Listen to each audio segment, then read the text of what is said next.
ते रहो। अगर इसी जन्म में काम बनाना है तो ऊबो मत। हर एक नाम तुम्हारा भगवान की बैंक में जमा हो रहा है, वो व्यर्थ नहीं जा रहा। चाहे भाव से जपो चाहे कुभाव से जपो, वो भगवान की बैंक में, वो तुम्हारे काम आएगा। निराश मत हो, ठीक है। बस पाप आचरण न बनने पाए। क्यों? मुझे समझते विकार है, आप ही निकाल सकते हो। अब देखो इसमें ये देखना, हम गुरु के वचन ही पावर होते हैं। अब हम तो वहां नहीं प्रगट में रहेंगे कि भैया गलत मत करो। उसके लिए तो तुम्हें हमारी बात माननी पड़ेगी। नहीं कह दे भाई हमसे कुछ होने वाला नहीं, तो फिर जब कुछ होने वाला नहीं तो पाप कैसे हो सकता है? जैसे कोई कह दे कि गुरुजी अब आप ही देखो, आज के बाद हम तो आपकी शरण में, अब हमसे कुछ होने वाला नहीं, पक्की बात हम देख लेंगे। पर जब कुछ होने वाला नहीं है तो पाप कैसे तुमसे हो गया? वो से बोले हम कुछ नहीं कर सकते, तो भला नहीं कर सकते तो बुरा कैसे तुमने कर दिया? भला बुरा कुछ ना हो, जीवन मुक्त हो जाओगे। जैसे कहा जाता है हमसे कुछ नहीं बनेगा, तो शब्द पर ध्यान दो, हमसे कुछ नहीं बनेगा, सारा ठेका हम लेते हैं। पर कुछ नहीं बनना चाहिए, पर ऐसे नहीं हो, कुछ बनेगा कुछ बिगड़ेगा। ठीक से चलो। अगर तुम चतुराई करोगे तो फिर बहुत चतुर शिरोमणि है भगवान और भगवान की माया, सीधे बन जाओ। हम जो जानते हैं गलत है, हम उससे बचे। हम जानते हैं कि ये गलत है, उससे हम बचे। भगवान ने हमें बुद्धि दी है, भगवान ने हमें बचने का मार्ग। और जब नहीं बच पा रहे तो उस समय भगवान को पुकारे, हे भगवान मुझे बल दो, मैं जानता हूं ये गलत है, फिर भी गलत करने जा रहा हूं, नाथ मुझे बचाओ। अवश्य भगवान बचाएंगे। वो ना बचाए तो कोई चल ही ना पावे इस मार्ग में। समझ रहे बच्चा जी? मल्लिका जी नोएडा से। राधे राधे। राधे राधे महाराज जी। महाराज जी, जीवन में रिश्तों में मधुरता, शांति और प्रकृति कैसे लाई जा सकती है? असंभव सी लग रही है, असंभव सी लग रही है, क्योंकि आचरणों की होलियां जलाई जा रही हैं। तो शांति और मृदुता संबंध में तो बहुत, इसलिए असंभव सी लग रही है। असंभव नहीं है, असंभव सी लग रही है, क्योंकि सब अपने चरित्रों का नाश करने के लिए लगे। और जिसका चरित्र पावन नहीं होता उसका संबंध मृदु नहीं हो सकता। ये प्रश्न केवल आपके ही उत्तर का नहीं है। जब तक चरित्र पावन नहीं होगा तब तक संबंध पावन नहीं हो सकता, और संबंध पवित्र नहीं होगा तो मृदुता और शांति कैसे आ जाएंगे? आज हमको अंग्रेजी में एक सूत्र बताया था इन लोगों ने कि धन का नाश हुआ तो कुछ नाश नहीं हुआ, स्वास्थ्य का नाश हुआ तो कुछ नाश हुआ, चरित्र का नाश हुआ तो सब कुछ नाश हुआ। अब इसका उल्टा चल रहा है। हमें लगता है हम यदि अपने कर्तव्य का पालन करें और अपना चरित्र पवित्र रखें तो संबंध में मृदुता आ ही जाएगी। हमारा चरित्र पवित्र है तो हर संबंध हमारा पवित्र होगा। अब बताओ कैसे हम कहें कि पति पत्नी में मृदुता आ जाएगी? बॉयफ्रेंड ब्रेकअप, बॉयफ्रेंड ब्रेकअप, ये क्या चरित्र है? गर्लफ्रेंड ब्रेकअप, फिर नवीन गर्लफ्रेंड, फिर ब्रेकअप। तो ऐसे व्यवहार वो अपने पति के साथ भी करेगी या पत्नी के साथ करेगी, मृदुता आएगी, माधुर्य आएगा उसके संबंध में? नहीं आएगा। अच्छा, अब नशा कर रहे, व्यभिचार कर रहे, तो बुद्धि इतनी भ्रष्ट है कि पूज्य जनों का मान करना भूल गए, माता पिता गुरुजनों का मान करना भूल गए। तो मृदुता आए तो कैसे आए? क्योंकि मृदुता आती है, विनम्रता आती है अध्यात्म से। अध्यात्म जीवन में रह नहीं गया तो कैसे आए? अगर आप अध्यात्मवान हैं, रोज अपने माता पिता के चरण छूते हैं, ब्रह्मचर्य से हैं, जब तक ब्याह नहीं हुआ, और ब्याह हुआ तो एक पति को भगवान मानकर या एक पत्नी को अर्धांग मानकर आप सेवन, देखो मृदुता ही मृदुता रहेगी। अपने प्यारे को सुख देने की भावना कर ले तो कभी कटुता आ ही नहीं सकती, और प्यारे से सुख लेने की भावना में ही कटुता आती है। और प्यार का मतलब होता है सुख देना। सुख लेने की भावना प्यार में नहीं होती, काम में होती है, राग में होती, आसक्ति में होती, मोह में होती। सुख लेने की भावना प्यार में नहीं होती। और आजकल लोग प्यार प्यार करते हैं, प्यार का मतलब नहीं समझते हैं। प्यार का मतलब व्यभिचार नहीं है, प्यार का मतलब स्वार्थ की पूर्ति नहीं है। प्यार का मतलब होता है प्यारे को उत्तम मार्ग में चलाना। बोले फ्रेंड, फ्रेंड का मतलब क्या होता है? कुपथ निवार सुपंथ चलावा। जो कुपथ मार्ग से हटाकर सुपंथ में चला उसे फ्रेंड कहते हो। आज के फ्रेंड घसीट के सुपंथ से कुपंथ में डाल रहे हैं, तो कहां दोस्ती हुई? तो मृदुता, धैर्य, विचार, पवित्रता, विनय, ये दैवी संपदा है। ये भगवान के चरणों का आश्रय लेकर पवित्र आचरण से यदि हम नाम जप करें तो हम अपने क्या दूसरों के हृदय में ये बात ला सकते हैं। अगर हमारे हृदय में अपवित्रता है, आचरण में अपवित्रता है, तो फिर हम दूसरों में कहाँ मृदुता ला सकते हैं। पहले हमें खुद सुधरना होगा। एक एक को चरित्र जब तक ठीक नहीं होगा तब तक ये बात नहीं रहेगी। तो चरित्र को इस समय तो बिल्कुल कुछ समझे नहीं जा रहा है। चरित्र को तो बिल्कुल रद्दी कागज किया जा रहा है। और जबकि हमारे यहाँ भारत में चरित्र की ही पूजा होती है।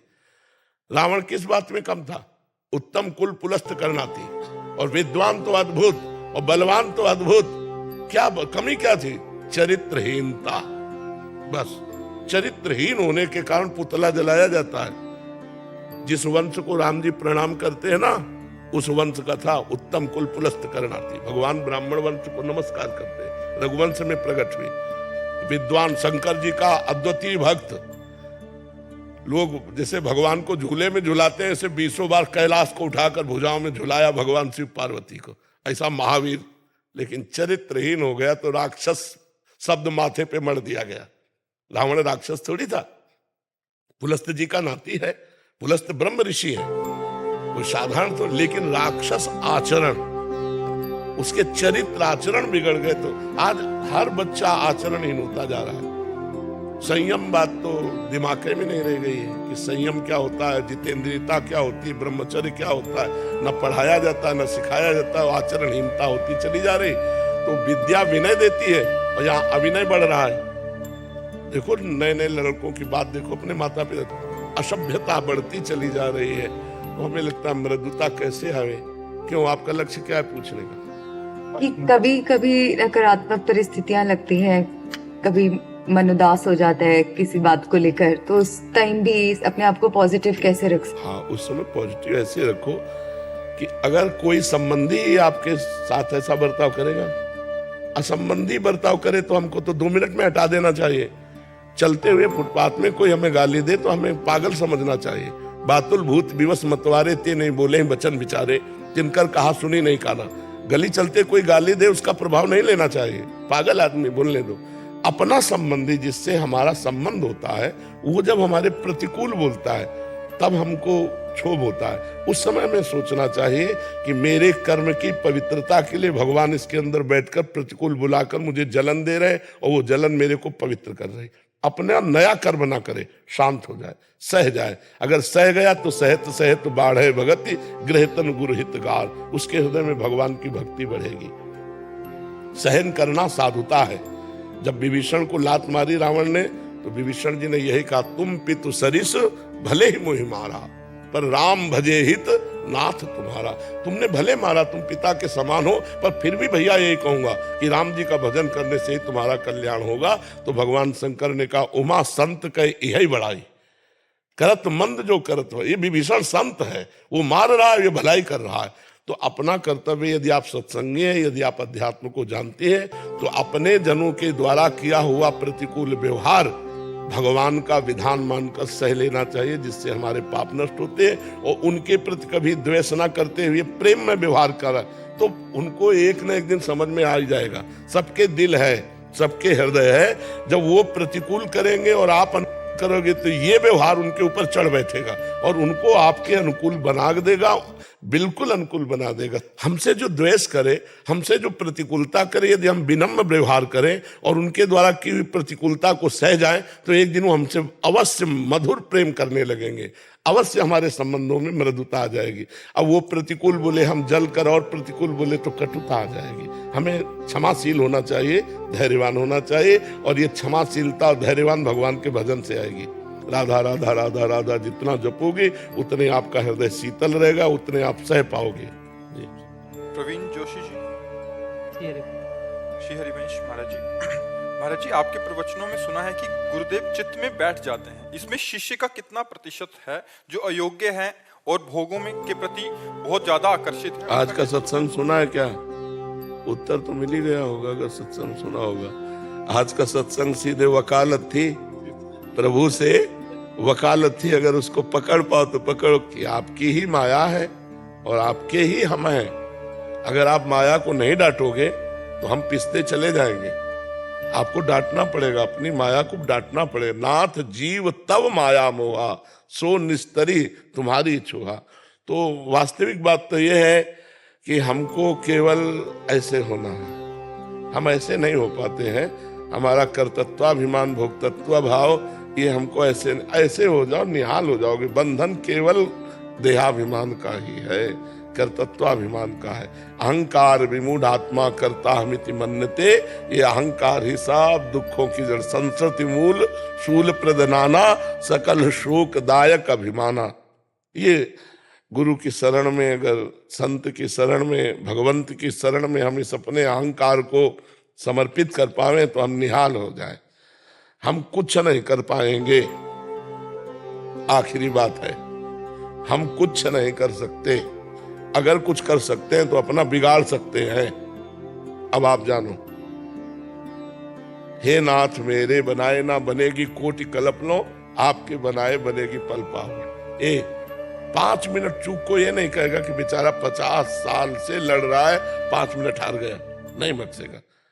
महाराज, साधु का जीवन क्या होता है, साधक का जीवन क्या होता है, वो वही जानता है जो असलियत में चलता है। जो बैलेंस बना के खा पी के चल रहे हो तो बात अलग है, जो संयम से चल रहे हैं।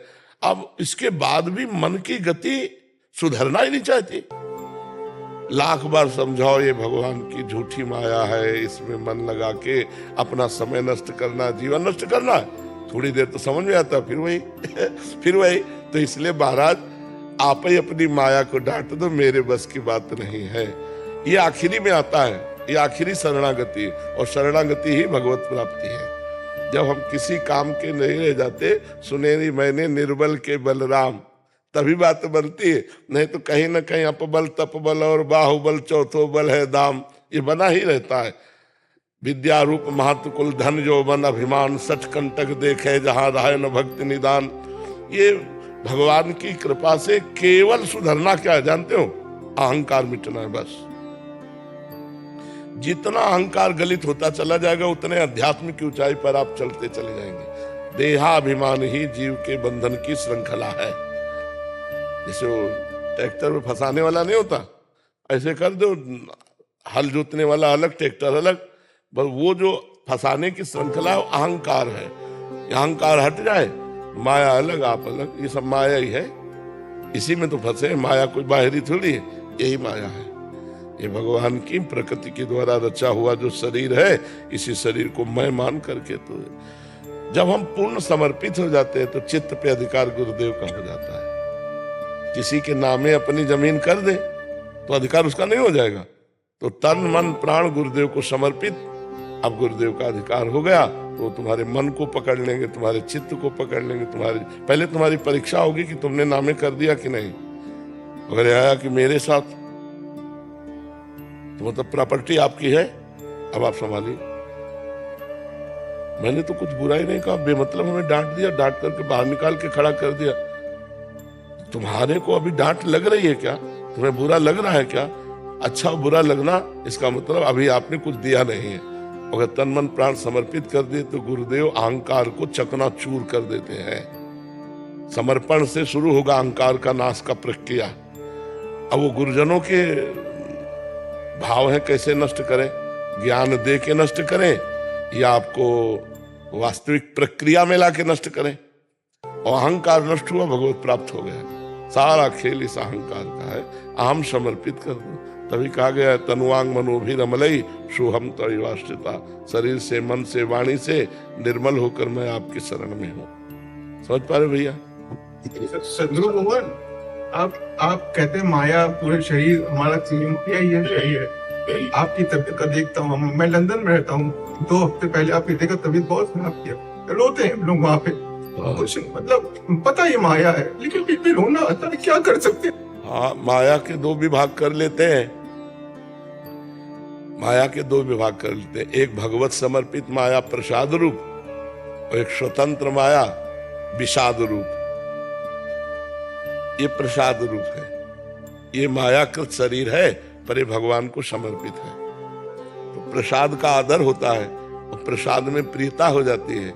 ऐसे 1 किलो कोई बर्फी दे तो ऐसे नहीं मांगोगे, लेकिन मंदिर में जब अगर एक दोना में वो बर्फी का भोग लगा लिया तो अपने मांगने की इच्छा हो जाती थोड़ा प्रसाद, वो भी तो माया है बर्फी, लेकिन भगवत अर्पित हो गया तो प्रसाद हो गया ना। तो ये जीवन भगवत अर्पित हो गया है, भगवत अर्पित होने के कारण इसमें भगवान का अधिकार हो गया, तो अब इसे माया नहीं कहा जा सकता। ब्रह्मविद ब्रह्मैव भवति, जो ब्रह्म को जान लेता है, जानत तुम्हें तुम्हें हो जाए, तो फिर शरीर भी ब्रह्म स्वरूप हो जाता है, शरीर भी ब्रह्म स्वरूप हो जाता है। पारस के स्पर्श से लोहा सोना बन जाता है, ऐसे भगवत चिंतन के प्रभाव से संतों का शरीर माया नहीं है, संतों का शरीर भगवान का प्रत्यक्ष सानिध्य है। बुध मंगलमय संत समाजू, जो जग जंगम तीर्थ राजू। चलते फिरते तीर्थराज प्रयाग है भगवान के संत। एक है कि जाके गोता लगाओ और एक है देख के गोता लगाओ। चलते फिरते दर्शन मात्र से तुम्हें परम पवित्र कर दे भगवान के प्रेमी जन। तो भगवान के भक्तों को शरीर जो मिला है उसे भगवत प्रसाद स्वरूप कर चुके हैं, इसलिए उनका शरीर छू जाए तो पाप नष्ट हो जाए। दरस परस अगनाश बास निज संग, दर्शन मात्र से एक आनंद, स्पर्श मात्र से सर्व पापों का नाश, संभाषण मात्र से ब्रह्मबोध। तात स्वर्ग अपवर्ग सुख धरी तुलाए कंग, तूलन ताय सकल मिली जो सुख लव सत्संग। महापुरुषों के क्षण मात्र के संग से माया का नाश हो जाता है, तो वो माया में कैसे हो सकते हैं? वो माया मुक्त है। नहीं, एक माया है जो प्रसाद स्वरूप है, एक माया है जो विषाद स्वरूप है। अब जैसे एक वस्त्र है, अब इसको बाजार से खरीदो जाके तो उसका क्या महत्व अभी हम आपको दे दें तो आपको कैसा लगेगा? वस्त्र ही तो है ना। अभी हम आपको दे दें तो आप इसको जीवन मानेंगे। अगर थोड़े विप्रियता रखते हमारे प्रति, बाबा ने अपना वस्त्र में दे दिया, नहीं करेंगे। और बाजार से खरीद ला तो प्रियता नहीं होगी। तो ऐसे ही जो वस्तु भगवान और भक्त को समर्पित हो गई वो माया ना होकर प्रसाद रूप हो जाती है। आप जो देख रहे हो प्रसाद देख रहे हैं, श्री जी का प्रसाद देख रहे हैं, श्री जी के प्रसाद को देख रहे हैं, श्री जी के प्रसाद को सुन रहे हैं और श्री जी के प्रसाद को चख रहे हैं। जो वाणी श्रवणेंद्रिय के द्वारा जा रही है उसका स्वाद ले रहे हैं। हम लोग महाराज जी अधम हैं, हम लोग श्री जी की कृपा से आपके पास आ गए हैं, लेकिन शायद इतना ज्ञान नहीं अभी तक आ पाया है। हम लोग इस स्थिति से निकले कैसे कि आप जो बोल रहे कि माया है, हम कैसे अपने आप को उस चीज से निकाले कि चलो मेरे गुरु जी हैं। पूरा ठेका दे दो प्रभु को। छोटी छोटी खिड़कियां कहां तक समर्पित करोगे? अगर सत्संग सुनाओ ध्यान से, ठसक रखो कि जहां हमने कहा गले पड़ जाओ प्रभु के, जैसे टूटा हाथ गले हो ना, तो शौचालय में तो गले में बंधा है और आरती कर रहे तो गले में बंधा है, अब वो गले पड़ा है। हम कहीं भी हो प्रभु के सिवा हमारा कोई साथी नहीं, प्रभु के गले पड़ो के गले पड़ आए। हम तो आपके हमको सोचना ये हृदय मेरा नहीं, ये तो हमने श्री जी को दे दिया। भैया तुम काम को बुलाओ चाहे राम को बुलाओ, तुम्हारा काम राधा राधा वाले फुर्सत, वो काम स्फुरना बंद हो जाएगी धीरे से। देख गांव समाज की जगह में कोई भी अधिकार कर सकता है, कोई भी कर सकता है, लेकिन निजी प्रॉपर्टी पर किसी का अधिकार नहीं हो सकता। तो ये अब निजी प्रॉपर्टी गांव समाज की नहीं है, जो चाहो अपना अधिकार कर लो। ये हमारे माई श्यामाजू को राज, ये तन मन प्राण जीवन प्रभु को समर्पित है। अब काम भी आएगा तो उनसे पास होके आएगा, और जो उनसे पास होके आएगा तो हम राजी है महाराज। अगर आप हमें काम ही रखना चाहते तो हम राजी है। आप जिसमें राजी हो उसमें मैं राजी हूँ, ये आपका घर है, आप जैसा चाहो करो, बिल्कुल ठीक हो जाओगे, बिल्कुल। तभी हम आज कह रहे थे अपनी जिम्मेवारी अपने माथे पे लेके बोझा ढो रहे, पूरे त्रिभुवन का बोझा सरसों के दाने के समान महाराज रखे अपने फड़ पे अनंत भगवान, और हम अपने अपने शरीरों का अपने अपने घरों का बोझा ढो रहे हैं केवल अज्ञान के कारण। ट्रेन में एक आदमी दौड़ रहा था डिब्बे पे, पूछा भाई तू क्यों दौड़ रहा है? बोले अमुक स्टेशन जाना है। बोले गाड़ी चल रही, तू बैठ जा। गाड़ी चल रही, पूरा सृष्टि चक्र चल रहा है उनके विधान से, तू तो आनंद से बैठ जा भगवान की शरणागति पे। अब वही होगा जो प्यारे ने रचा, जो प्यारे ने रचा बड़ा मंगल होगा। क्या परेशानी? कुछ परेशानी नहीं। अगर हम प्रभु के भरोसे हो जाए तो सही पूछो, आनंद की बाढ़ है, कोई परेशानी नहीं। और ये तब कह रहा हूं जब बहुत परेशानी है। नहीं देखी जाती वो परेशानी आपकी, नहीं देखी जाती। आप बताओ, देखो चेहरा सूझा होगा, लेकिन आपको क्या चेहरे से ऐसा लगता है मैं विषाद युक्त हूं, मैं परेशान हूं? ऐसा लगता है? थोड़ा सूजन तो होगी, क्योंकि अब किडनी फेल है तो सूजन तो होगी थोड़ी। तो हमें कोई परेशानी नहीं है। हर समस्या का समाधान जो ही प्यारो करे सोई मोहि भावे। उल्टा गुरुदेव आपको देख के हम और एनर्जी से भर जाते हैं, हाँ बिल्कुल भरना चाहिए। फुल पावर आ जाता है। हाँ बिल्कुल भरना चाहिए। भाई श्यामा जी को हाँ आनंदित होना चाहिए। हम भगवान के अंश हैं, भगवान के बच्चे हैं। बात सुन के तो पता नहीं कितने लोगों को ऐसी ही एनर्जी दे देते हैं। हाँ तो घुट घुट के मरने के लिए थोड़ी मानो दे मिला। 1 बजे रात को हमारे गुरुदेव ऐसे दहाड़ते हैं सिंह की तरह, 9 बजे तक एक साथ दहाड़ते हैं, पर हम जवानी में रो रहे हैं, मर रहे हैं। बोल देते हैं, कहते हैं गजब, बहुत एनर्जी। नहीं भगवान का बल होता है तभी बोल देते हैं, ऐसे थोड़ी बोल देते हैं। नहीं भगवान अवतरित का होता है, भगवान अपनी महिमा से उतरते हैं। तो भगवान भक्त के तस्मित जने भेदा भावात, भगवान और भक्त के जीवन में अभेदता आ जाती है। हम उनका चिंतन करते करते वो हमारे हृदय में आके बैठ गए। अब वो दिखाई दे रहा है प्रेमानंद नामक शरीर, लेकिन उसके अंदर जो बैठा हुआ है वो परमात्मा ही स्वयं संचालन कर रहा है। अब हम किडनी से नहीं चल रहे, हम परमात्मा से चल रहे हैं, हम भगवान से चल रहे हैं। तभी लोगों को लगता है ऐसा कैसे हो सकता है, ये सूजन उजन ना आवे। तो कई बार ब्रजवासी जन पूछते, बाबा तो सच्ची बता तेरी किडनी खराब है। अवतार का मतलब होता उतरना। भगवान इस हृदय में उतर गए। भगवान की हर ऑफिस है, वो चाहे जिस ऑफिस में जागृत हो जाए तो वो जागृत हो गए तो वही प्रभाव पड़ने लगा। नहीं तो गली में पड़ा एक लोहा पैरों की ठोकर खा रहा था, पारस मणि छू गई तो सोना बन के मुकुट बन के देवता के माथे पे चमकने लगा। तो इसमें सोना बनाना पारस मणि का कार्य था, तब वो नहीं तो लोहा थोड़ी मुकुट बन पाता। तो ऐसे भगवान। वीडियो अच्छा लगा हो तो लाइक और सब्सक्राइब जरूर करिए। ऐसे ही आध्यात्मिक जानकारी के लिए जुड़े रहें और कमेंट में राधे राधे अवश्य लिखें।